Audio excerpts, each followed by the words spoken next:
আমরা নন্দনের ভেতরে ঢুকলাম একটুখানি সিনেমা দেখার জন্য।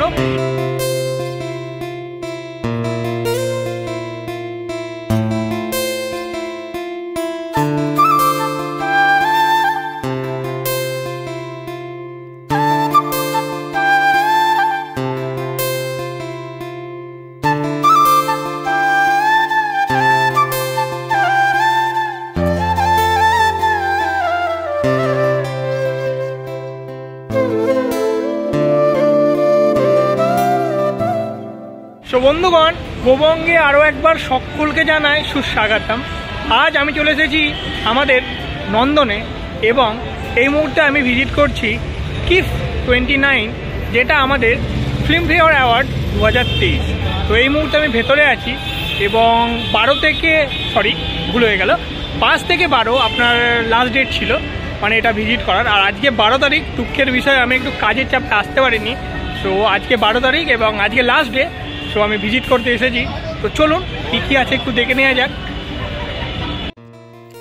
কলকাতা আন্তর্জাতিক চলচ্চিত্র উৎসব এই বছর পদার্পণ করলো আপনার 29তম বর্ষে।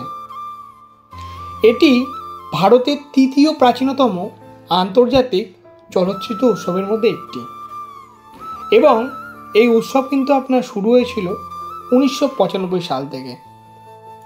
আর এই উৎসবকে কেন্দ্র করে কিন্তু আপনার মেতে ওঠে কলকাতাবাসী সহ যারা কিন্তু সিনেমা প্রেমী হয়।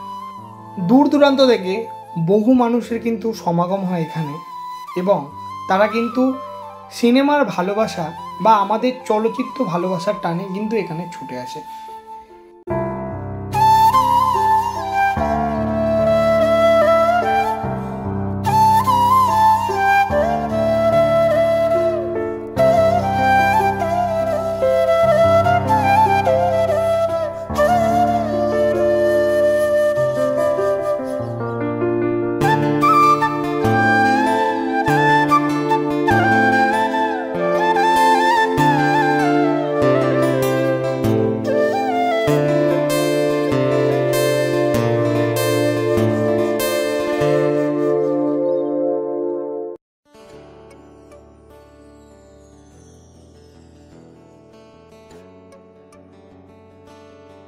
সো আমরা ঢুকেছিলাম আপনার নন্দনের ভেতর এবং সেখান থেকে কিন্তু একটুখানি মুভি দেখলাম। সেখানে কিন্তু ফ্রি আছে, হ্যাঁ, এই সময় কিন্তু আপনার ফ্রিতে একদম সিনেমা দেখানো সবাইকে, কোনো টাকা লাগে না, শুধু একটু লম্বা লাইনটা লাগে।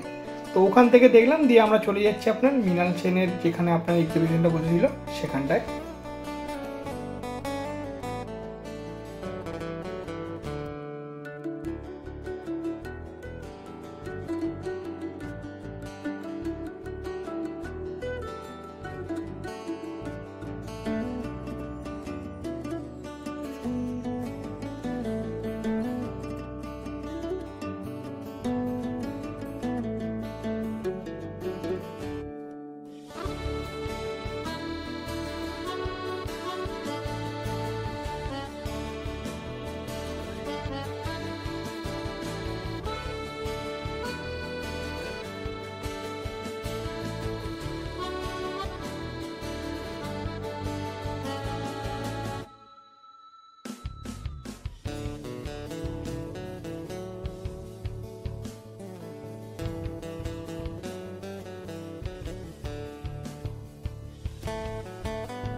এবার আমরা এগিয়ে যাচ্ছি আপনার এই যে ফিল্ম ফেস্টিভ্যালটা হয় তার যে আপনার স্টেজটা হয় সেই দিকটা করে।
এবার আমরা কিন্তু এগিয়ে যাচ্ছি দেবানন্দ স্যারের মুভি এক্সিবিশনের দিকে।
তো দেবানন্দ স্যারের আমাদের মুভির এক্সিবিশনটা দেখে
সো অবশেষে আমাদের ঘোরা কমপ্লিট এবং সত্যিকারে ঢুকে খুবই ভালো লাগলো এবং আমরা নন্দনের ভেতরে ঢুকলাম একটুখানি সিনেমা দেখার জন্য। যেহেতু আজকে লাস্ট ডে সেই জন্য বললো যাও তোমরা গিয়ে সিনেমা দেখে নাও। তো যাই হোক ফ্রিতে নন্দনে ঢোকার আমার স্বপ্নটা তো পূর্ণ হয়ে গেল। দিয়ে একটু টুকটাক 1 মিনিট ছিলাম, সেখান থেকে তবে বেরিয়ে এলাম, কারণ বাকিটা তো ঘুরতে হবে, দিয়ে বাড়িও ফিরতে হবে। লেট হয়ে গেলে আবার প্রবলেম হয়ে যাবে, ট্রেন ফ্রেন পাবো না। সো মোটামুটি এক্সপিরিয়েন্স খুব ভালো, আর আমি এখানে প্রথমবার আসছি, সত্যিই খুব ভালো লাগলো। বাকিটা সমস্ত কিছু ঘুরে দেখলাম এবং ভিডিওর মাধ্যমে আপনাদেরকে দেখাবো আমি এখানে কী কী দেখলাম। সো আজকের ভিডিও তাহলে আমি এখানেই শেষ করছি। দেখা হচ্ছে নতুন আরেক ভিডিওর সাথে আপনাদেরই কোবং। ভালো থাকবেন, সুস্থ থাকবেন আর সাবধানে সুস্থ থাকবেন।